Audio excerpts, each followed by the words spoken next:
And happy Tuesday, May 23rd, 2023, and welcome to a brand new edition of what I like to call the Isolation Cabin. I am your host, the vegan you believe in, Kirk Cadet in the flesh as always. And no, I am not a licensed doctor, but I do have a lot of experience in the issue of isolation and the effects it has on one's mental health. So I use this podcast to share my experiences in order to help out others who may be going through the same thing. Because here on the Isolation Cabin, I do talk about the many versions isolation takes on, whether positive or negative, the effect it has on us and our mental health, and what we can do to have a better understanding of it, to have a better quality of our lives going forward. So today I want to talk to you guys about a specific term that I have a lot of experience with because I used to be this way myself, and also something that I've grown to become turned off by and a lot of people I come across. And that term I want to talk about today is emotional immaturity. Now, emotional immaturity comes in many different forms, many different ways, but regardless of what different form it takes on, the one thing that it definitely accomplishes is that it's a form of self-sabotage. Generally, people who are emotionally immature, they just don't know how to handle conflict and don't know how to handle situations when they get hard. Instead of handling it in a mature way, in a rational way, when things go south, when things go wrong, they simply just fall apart and just crumble to pieces. They lash out, they snap at people, they have a meltdown, and just more than anything, just blow everything out of proportion. That's probably the biggest thing maybe emotional immature people are guilty of, is blowing shit way out of proportion and making a lot of things a bigger deal than they really are. And hey, I like to be sympathetic towards people, and we definitely all should as well, but there's sympathy for someone, and then when there comes to a point when their behavior and their attitude is problematic, not just for themselves, but for anybody they come across, including yourself, then you have the right to call them out on that, and you also have the right to hold them accountable for that. Because emotional immaturity is one thing when you're a kid, when you're growing up and you don't know any better, but it's a whole nother animal when you're a grown adult and you still act that way. Act like a child, pretty much. Yeah, because no matter what, no matter how much we want to avoid it, we're all going to face conflicts and we're all going to face problems at one point or another in our lives. We could do all we can to take precautions to prevent it from happening, but regardless, some kind of shit is going to come up. And it may not be our fault when those things come up and when those things happen, but what defines us when that stuff does happen is the way that we respond to it. And when you respond to it with a temper tantrum, a bad attitude, just have this attitude that everybody's out to get you and you're always acting like you're the victim, then the only thing you're doing is only creating more problems for yourself. Instead of having one problem, now you have multiple different problems. Yeah, because I will admit, when I was younger specifically, I was also someone who was emotionally immature and didn't know how to handle conflict when it would come up or handle things when it wouldn't go my way. And yeah, I would just melt down and fall apart like a little bitch. It's the truth. It happened. Am I proud of it? No. But at the same time, it was who I was back then, and I'm glad that I've learned from it, and I'm not that kind of person anymore. And because I'm not that kind of person anymore, I realize how freaking toxic and negative and self-destructing that bullshit is. And if I could use this podcast to talk to people about this stuff and maybe help them overcome that, or maybe deal with somebody that they know in their life is acting that way, then I think I'm doing something right. Yeah, because one thing about people who are emotionally immature is that they are the shittiest communicators.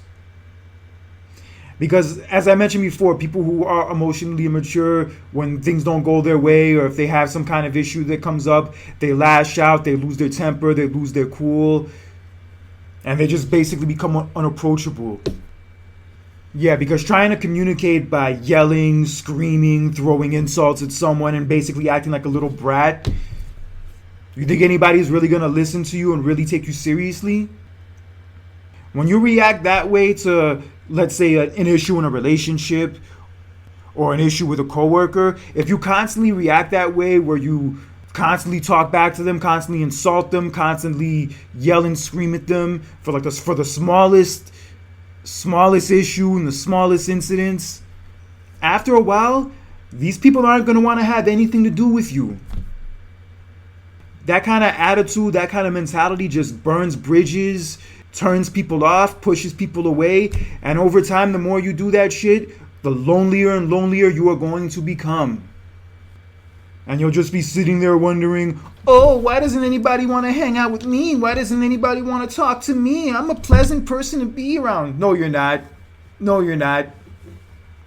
And hey, I get it. Sometimes certain situations and certain life experiences may make us that way. I sympathize with that, but those past experiences may explain behavior, but at the same time, it still does not excuse it. Because as I said in a few episodes ago, your mental health and your personal mental health issues are not an excuse to be an asshole and to treat other people like shit. Regardless of what you are going through, what shit you are dealing with, that kind of behavior and attitude is not okay. And yes, there are many reasons why people become emotionally immature and they don't know how to kick out of it. A big reason why they are that way is because of their past. Traumatic experience, family tragedy, and also in many ways not having the proper guidance and the proper role models to guide you through your life. Those things definitely have an effect and take a toll on people. They definitely do. And in some cases, unfortunately, people come out of those situations and those scenarios not their best selves. They let those situations get the better of them by growing up to be people who can't communicate, don't know how to deal with their feelings, don't know how to deal with problems when they come across, and in some cases, simply ravel in being involved and wrapped up in the problems and drama. I've also come across many people like that in my lifetime who, for whatever reason, they just love to be in drama. Every other time you see them online or every other time you hear from them, they're always wrapped up in some kind of drama, some kind of conflict, some kind of falling out with someone. And hey, sometimes those things happen. Sometimes it's understandable. But if you're constantly having falling outs with people to that degree, you have to look at who the common denominator in all those scenarios are. Yeah, because we all have past. We all have past. We all have a lot of baggage we carry with us. But when you let that baggage weigh you down and just make you more than anything just a shittier person and just simply a person who can't deal with life in a rational and healthy way, then you let those experiences win. You let those past traumas and past bullshit you went through win, and you let it get the better of you. And when you do that, you lose twice. And hey, it sucks to not have people to guide you in the right direction and to teach you right from wrong and to teach you that certain attitudes and certain behaviors are wrong and problematic. It sucks. It sucks to not have people to teach you that. But if no one taught it to you before, I'm going to teach it to you today. Because if you are that kind of person who communicates and deals with life conflicts by having a bad attitude, insulting people, having a breakdown, falling apart and acting like a moody, emotional little bitch, then you really need to look in the mirror, ask yourself why, and also ask yourself what you can do to not be that kind of person anymore.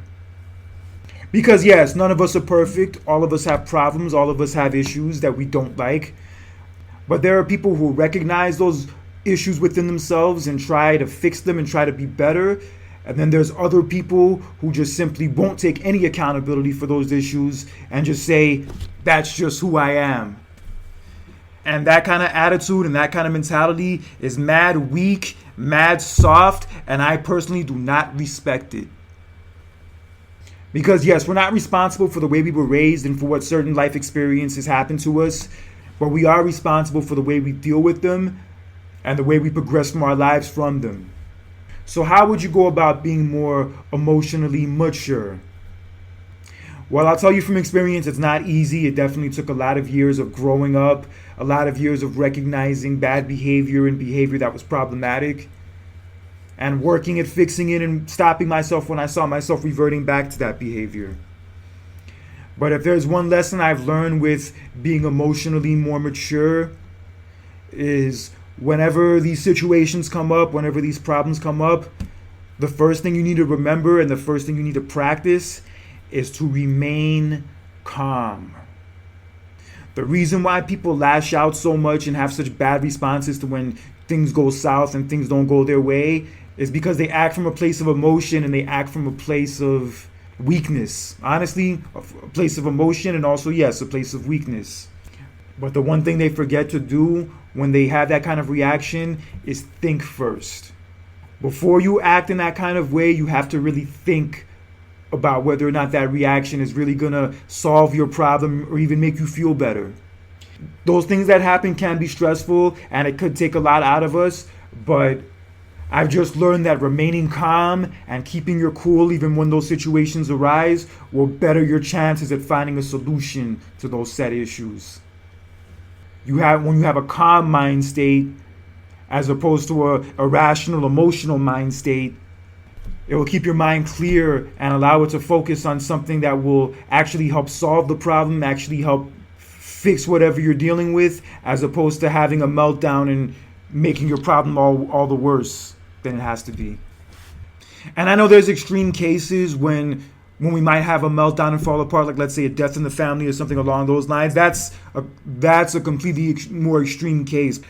But if it's something like a minor conflict with somebody at work or a disagreement with your spouse, that's more of what I'm leaning towards, is about as it pertains to that kind of response. Because if you keep your cool, you keep your calm, and keep your head, even when that shit isn't looking right, you'll eventually lead your way in the right direction. But you just gotta remain calm.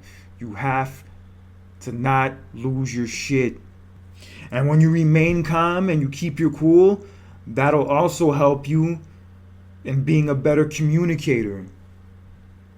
Because, hey, I'm not saying that your feelings aren't valid and that you don't have a right to maybe be upset and be angry when a certain thing arises, but how you express that anger is what makes the difference.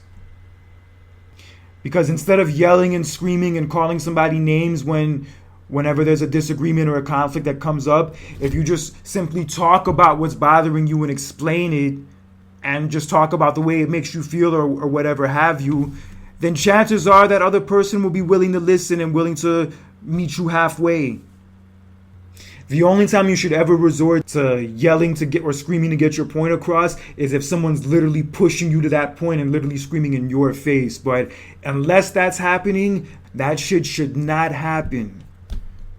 Because you may think you're embarrassing that other person by calling them every name you can think of and screaming in their face, but realistically, from other people watching from the outside, the only one who looks like a dumbass and looks like a fool is you by acting that way. So that's what I mean. Instead of acting that way and having that kind of response, just having a rational discussion about whatever the issue is and whatever's bothering you will also help better your chances at finding a solution and finding a way out of it. That should be the main focus and the main thing you should keep your mind on whenever you face any kind of conflict or problem, is finding a solution to it. Not necessarily just reacting to it, but actually finding a way that you can fix it.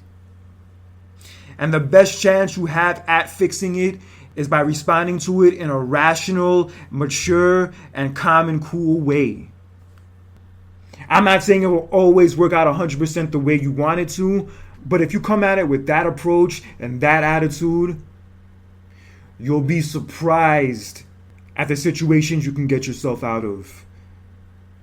Yes, because I'm here to tell you guys, from changing my ways and having a better attitude and having more of a mature approach to life issues, it definitely showed me I'm a lot stronger than I ever thought I could be.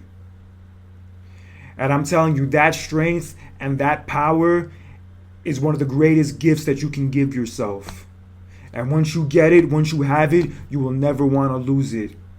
And the way that you'll hold on to it is by keeping your cool, chilling out, communicating, and just talking shit out in a way that's rational. Because that emotional immaturity bullshit, that shit is for the birds. That shit is for the weak. That shit is for the soft. That shit is for people who can't take any accountability for their lives and people who simply just don't want to grow the fuck up. And that's not the kind of person I want to be. And I hope none of you want to be that kind of person either, because that shit, that destination is nowheresville. So yes, being more emotionally mature does take work. It does take time. But the more time you spend investing into that and putting effort into that, then I promise you, your life will get better. In the ways you want them to, in the ways you focus on them changing, and also ways you probably never would have guessed they would change. But if you focus simply on just making yourself better, improving, and checking yourself when you know you're going down the wrong path, like I said before, you'll be very surprised and you'll be also very pleased at the things you'll be able to accomplish. So just keep your head, stay calm, and you'll get through it. And when you do get through it, you'll be extra proud of yourself, because you know that even though it was hard and even though it was rough, you still kept yourself together. And that shit, more than anything, is something you can always be proud of. Well, that's all the time I have for you guys today for the Isolation Cabin. Hope you guys enjoyed this discussion. And no, I am not a licensed doctor or professional, but I do have a lot of experience in my personal life with a lot of these issues. So that's why I use this podcast to share them with this audience, and in the hopes that they can learn from it, become better from it as well. And hopefully maybe I can build a connection with them along the way too. And if you want to build that connection with me, you can feel free to follow me on any of my social media pages, whether it be Facebook, Instagram, or LinkedIn. Look up my first and last name, Kirk Cadet. You can also listen to this podcast on Spotify, Spreaker, as well as YouTube. Leave a comment on any of the episodes and let me know what you like about them, what you don't like about them. And I will be here for a long time to come, talking about the issue of isolation, the way it affects us both positively and negatively, and what we can do to have a better understanding of it, to have a better quality of our lives in the future. So until next time, this is Kirk Cadet for another edition of the Isolation Cabin, and I will see you guys next week. Happy Memorial Day weekend. Have fun. Don't get too crazy, but still enjoy yourselves nonetheless. See you guys next week.